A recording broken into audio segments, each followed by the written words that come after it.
Burunqi zamonda bir cho'ng boy bor ekan. U doim oson qo'lga keladigan mol dunyo bo'lsa, qarab to'ymayman.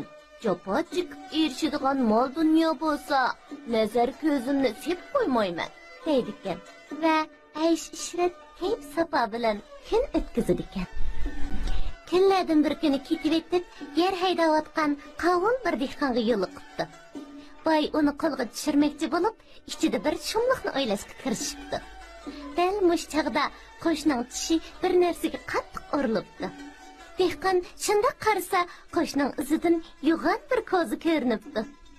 Dehqon ko'zini elib qarasa, lip-miliq oltin ekan. Buni ko'rgan boy ko'nglida jafo chekmay osonla erishadigan mol dunyo degan mana shu deb xushalliqdan terisiga sig'may qoldi va tong bo'lib turgan